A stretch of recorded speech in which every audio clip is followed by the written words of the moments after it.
Así termina el capítulo 1. Entonces, yo decía la semana pasada que se oyó la voz de algunos quizás filósofos romanos, griegos, moralistas, que dijeron: es cierto, esta gente corrupta hay que condenarla. Qué bueno que caiga la justicia de Dios y la ira de Dios sobre ellos.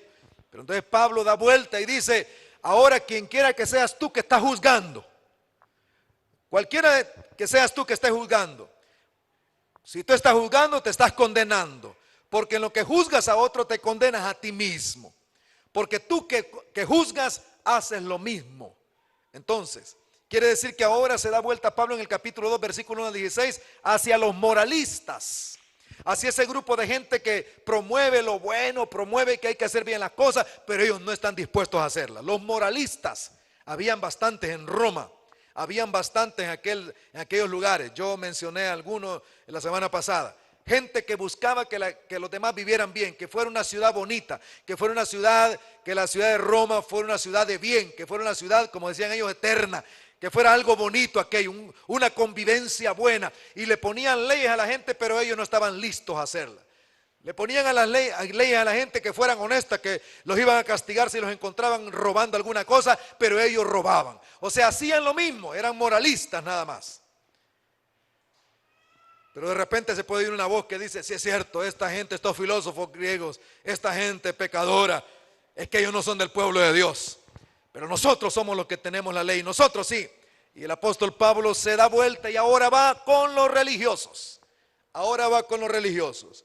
Entonces vemos en el versículo 17, Pablo ahora acusa a los religiosos. Acusa a los religiosos. ¿Están conmigo, hermanos? Amén. Acusa a los religiosos. Dice en el versículo 17, por eso es que ahora menciona: he aquí tú tienes el sobrenombre de judío. Quiero decirle rápidamente, hermanos, que en la ciudad de Roma había muchas formas de religión, bastantes formas de religión. Habían religiones orientales que habían traído, porque Roma tenía gente de todas partes del mundo. Habían religiones orientales, lo que se llamaban las religiones también de misterio, donde solamente los iniciados podían pasar ahí. Había la religión imperial, donde el emperador era adorado como Dios, algunas veces como semidios. Había también la religión del panteón griego, o sea, un montón de dioses, dioses para todo, dioses para las cosechas, dioses para el amor. Ustedes saben, Eros, el dios del amor. Y había un montón de dioses que tenían ellos y los adoraban. Habían fiestas específicas para cada dios. De hecho, el dios, ¿verdad? Saturno, las fiestas saturnianas que se llamaban, eran en diciembre. Las fechas que después se celebró el nacimiento del Señor eran las fiestas de ese dios. Y ahí habían fiestas de todo tipo para esos dioses. Y habían también, hermanos, los judíos, que eran muy particulares. Los judíos eran muy particulares porque ellos tenían la herencia de la palabra de Dios. Ellos no tenían otra cosa más que la palabra de Dios, y para ellos era algo importantísimo. Y entonces los judíos se veían a sí mismos como, claro, diferentes de todos los demás pueblos. Se veían diferentes de los demás pueblos. Entonces ahora Pablo va a abordar eso. Pero miren qué interesante. Acabamos de leer el versículo 17. Tienes el sobrenombre de judío. Pero quiero que lo contrasten con el versículo 29, hermanos. El versículo 29, por favor, véanlo, por favor. Vean sus Biblias. Contrasten el versículo 17 con el 29. Y mire cómo dice el 29. Sino que es judío.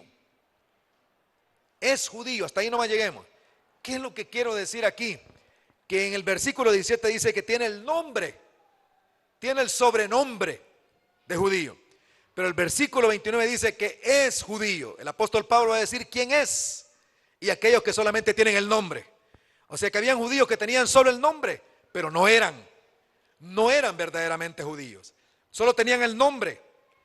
Y eso es algo importante. La religión se queda con nombres, pero no ve la esencia y el carácter del ser humano.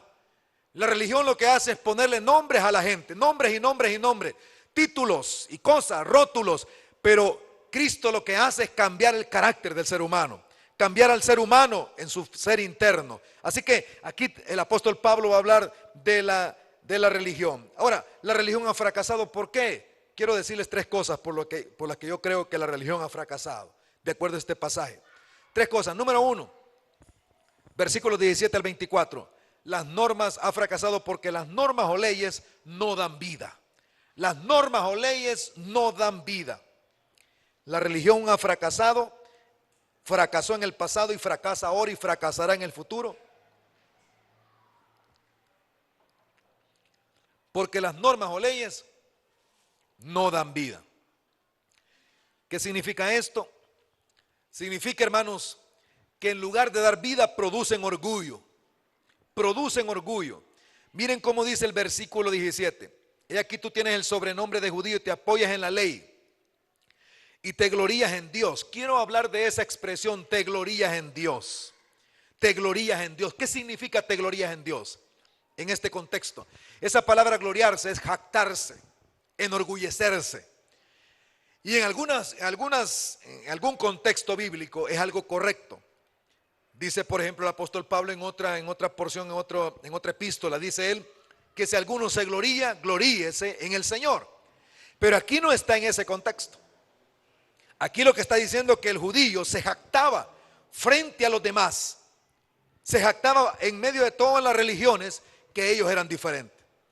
Se jactaba, se enorgullecía de su propia religión. Su religión era la mejor. Su religión era la mejor. Y se enorgullecía. Fíjense por qué digo eso. Porque aún dice en los versículos, el 19, que él dice que era luz de los que están en tinieblas.